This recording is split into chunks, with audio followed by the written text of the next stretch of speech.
ಜೊತೆಗೆ ಬಂಗಾರ ಗಣಿಯ ಮಾಲೀಕರ ಅಧ್ಯಕ್ಷರಾದಂಥ ಕೆ.ಟಿ. ಪಾಟೀಲ್ ಬಂದಿದ್ದಾರೆ. ಬಂಗಾರ ಗಣಿ ಮಾಲೀಕರಲ್ಲ, ಅಧ್ಯಕ್ಷರು ಇಲ್ಲ, ಅಧ್ಯಕ್ಷರು ಬಂಗಾರ ಗಣಿಯ ಅಧ್ಯಕ್ಷರು, ಖ್ಯಾತ ನಟಿ, ವಿಧಾನ ಪರಿಷತ್ತಿನ ಸದಸ್ಯರು, ಅನುಭವಿ ರಾಜಕಾರಣಿಯಾದಂಥ ಸಹೋದರಿ ಉಮಾಶ್ರೀ ಅವರು, ಇನ್ನೊಬ್ಬ ಹಿರಿಯರಾದಂಥ ಸೌದಿ ಸಾಹೇಬರಿದ್ದಾರೆ, ಅಧಿಕಾರಿ ಮಿತ್ರರಿದ್ದಾರೆ, ಯುವಕ ಮಿತ್ರರಿದ್ದಾರೆ. ಮತ್ತೆ ಇವತ್ತು ಸರ್ಕಾರ ಒಳ್ಳೆಯ ಕೆಲಸಕ್ಕೆ ಕೈ ಹಾಕಿದೆ.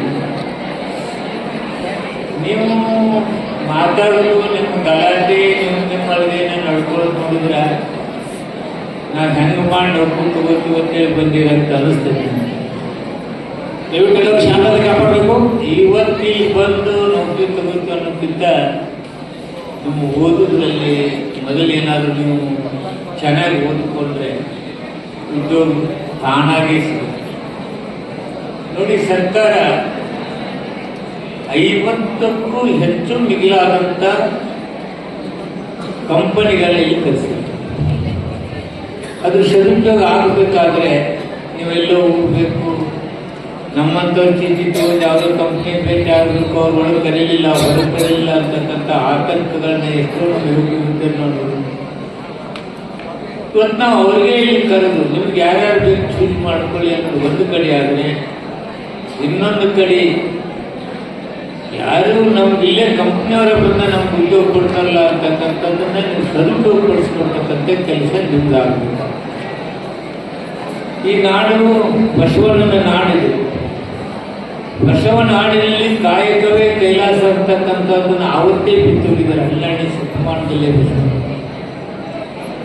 ಆದರೆ ನಮಗೆ ಆತಂಕ ಏನಾಗ್ತಾ ಇದೆ ಅಂದರೆ, ಇವತ್ತೆಷ್ಟೋ ಜನ ಯುವಕ ಯುವತಿಯರು ಉದ್ಯೋಗಕ್ಕೆ ಅನಿಸ್ತಕ್ಕಂಥದ್ದು ದಯವಿಟ್ಟು ಎಲ್ಲರೂ ಶಾಂತತೆ ಕಾಪಾಡಬೇಕು. ಬಿಂದಿನವರು ಮಾತಾಡ್ಬೋದು. ಇಲ್ಲಿ ಬಿಡು, ಆ ವಯಸ್ಸಿನಾಗ ಹಂಗಿರುತ್ತೆ, ನಾವು ಹಂಗೆ ಮಾಡ್ತಿದ್ದೀವಿ. ಖಂಡಿತ ಕೇಳಕ್ಕಾಗಲಾರ್ದೆ ಕೆಲವು ದಂಡಾಗಿ 35% ತಗೊಂಡ್ವಿ, ನೌಕರಿ ಸಿಗಲಿಲ್ಲ, ರಾಜಕಾರಣಕ್ಕೆ ಬಂದಿದೆ.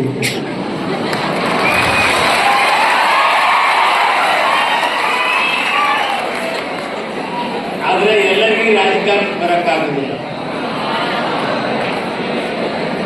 ನೀವು ರಾಜಕಾರಣಕ್ಕೆ ಬರೋದು ಅಷ್ಟೇ ಕಷ್ಟ ಇದೆ, ಓದುವುದರಲ್ಲಿ ಪ್ರಗತಿ ಆಗುವುದು. ನಮ್ಮ ಯುವಕ ಯುವತಿಯಲ್ಲಿ ನಾವು ಇಷ್ಟೇ ವಿನಂತಿ ಮಾಡ್ಕೊಳ್ತೇವೆ. ಇವತ್ತಿನ ದಿನ ನಾವು ಹೊರಗಡೆ ನೋಡಿದಾಗ, ನಾವು ಹಳ್ಳಿಗಳಿಗೆ ಗ್ರಾಮಗಳಿಗೆ ಭೇಟಿಯಾದಾಗ ಆ ಹುಡುಗರು ಆ ಹುಡುಗಿ ಸುತ್ಕೊಂಡು ಕಟ್ಟಿ ಮೇಲೆ ಕುತ್ಕೊಂಡು ಮಾತಾಡ್ತಕ್ಕಂಥ ನೋಡಿದ್ರೆ ನಮಗೆ ಭಯ ಅಂತ ಅನಿಸ್ತಾ ಇದೆ. ಈ ಮಕ್ಕಳ ಭವಿತವ್ಯ ಏನು? ಇವ್ರು ನಾವು ಎಲ್ಲಿ ಹಂಚಬೇಕಾಗುತ್ತೆ? ನಾಳೆ ಹೀಗೆ ಬೆಳ್ಕೊಂಡು ಮಕ್ಕಳು ಓದ್ದವರಾಗಿ ಮನೆ ಕೂತ್ಕೊಂಡ್ರೆ ಈ ರಾಷ್ಟ್ರ ಏನನ್ನು ಎದುರಿಸಿ? ಯಾಕಂದ್ರೆ ಈ ವಯಸ್ಸು ನೀವು ದುಡಿಯುವಂಥ ವಯಸ್ಸು.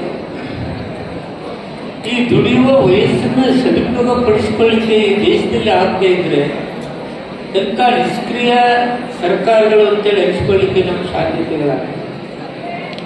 ಅದಕ್ಕೆ ಕೈಗಾರಿಕೆ ಉತ್ತೇಜನ ನೀಡ್ತಕ್ಕಂಥ ಪೂರಕವಾದಂಥ ಸ್ಕೀಮ್ಗಳನ್ನ ನಾವು ತರಬೇಕು.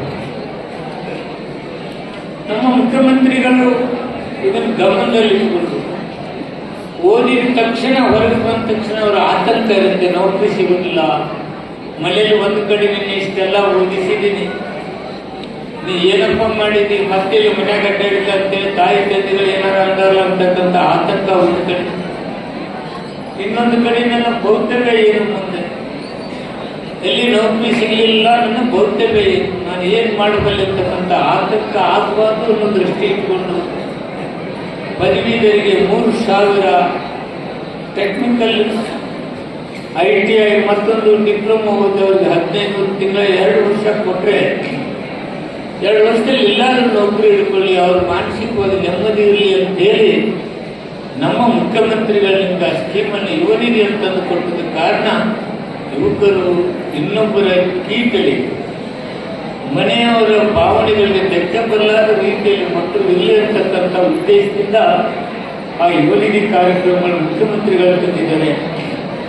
ಅವರಿಗೆ ನಿಮ್ಮೆಲ್ಲರ ಪರವಾಗಿ ನಾವು ನೀವುಗಳೆಲ್ಲ ಸರ್ಕಾರದ ಕೊಟ್ಟಂತ ಈ ಕೊಡುಗೆ ಬಗ್ಗೆ ಅಭಿನಂದನೆ ಸಲ್ಲಿಸಬೇಕಾಗ್ತದೆ. ತಾವು ಅಭಿನಂದನೆ ಸಲ್ಲಿಸಬೇಕಾಗ್ತದೆ. ನಮ್ಮ ನಾಡಿನಲ್ಲಿ ಬಾಗಲಕೋಟೆಯಲ್ಲಿ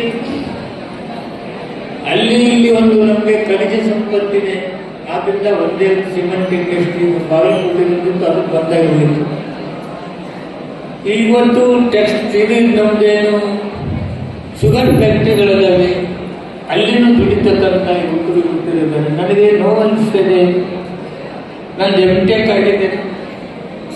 ನನಗೆ ಒಂದು 10,000 ಕೊಟ್ಟರೆ ಸಾಕು, ನಾನು ದುಡಿತೀನಿ ಅಂತಕ್ಕಂಥ ಮಾತುಗಳನ್ನು ಹೇಳಿದಾಗ ನಮಗೆ ಕರಡು ಕುದಿಸಿದಾಗ ಆಗ್ತದೆ. ನಮ್ಮ ಈ ಯುವಕರ ಪರಿಸ್ಥಿತಿ ಹಿಂಗಾಯ್ತಲ್ಲ ಅಂತ. ಒಂದು ಕಡೆ ಇದಾದರೆ ಇನ್ನೊಂದು ಕಡೆ ಕೆಲವರು ಈ ಶೈಕ್ಷಣಿಕ ಸಾಲ ತೆಗೆದುಕೊಂಡಿದ್ದೀವಿ. ಆ ಶೈಕ್ಷಣಿಕ ಸಾಲ ಬ್ಯಾಂಕ್ನವರಿಗೆ ನಿಮ್ಮ ಮನೆಗೆ ಬರ್ತಕ್ಕಂಥದ್ದಾಗ್ತದೆ. ತಾಯಿ ತಂದೆಗಳಿಗೆ ಏನು ನೋವಾಗ್ತದೆ, ಕಲಿಸಿದ್ದೀವಿ ಸಾಲ ಹೊತ್ಕೊಂಡು ಬಂದಲ್ಪ ಅಂತಕ್ಕಂಥ ನೋವಾಗ್ತದೆ. ಇವೆಲ್ಲವುಗಳನ್ನು ಬಗೆಹರಿಸ್ತಕ್ಕಂಥ ಕೆಲಸ ಸರ್ಕಾರಗಳು ನಾವು ಮಾಡಬೇಕಾಗಿದೆ. ಆ ದಿಶೆಯಲ್ಲಿ ಹಲವಾರು ಯೋಜನೆಗಳನ್ನು ನಮ್ಮ ಮುಖ್ಯಮಂತ್ರಿಗಳು ಹಾಕೊಂಡಿದ್ದಾರೆ.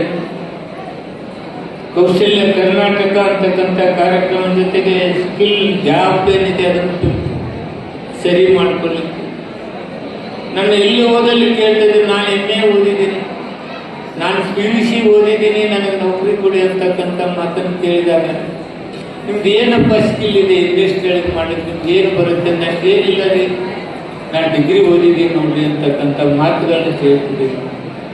ಅದಕ್ಕೆ ಯಾರು ಡಿಗ್ರಿ PUC ಓದಿದವರಿಗೆ ಈ ಸ್ಕಿಲ್ ಡೆವಲಪ್ಮೆಂಟ್ ಬೇರೆ ಬೇರೆ ಉದ್ಯೋಗಗಳಲ್ಲಿ ಅವರು ತರಬೇತಿ ಕೊಡೋದ್ರ ಮೂಲಕ ಅವರು ಯಾವುದೇ ಇಂಡಸ್ಟ್ರಿಗೆ ಮತ್ತೊಂದಕ್ಕೂ ಹೋದರೆ ನಾವು ಬದುಕಬಲ್ಲವೇ ಅಂತಕ್ಕಂಥ ಕಾರ್ಯಕ್ರಮಗಳನ್ನ ನೀವು ಹಾಕೊಳ್ಬೇಕಾಗಿದೆ ಸರ್ಕಾರಗಳು.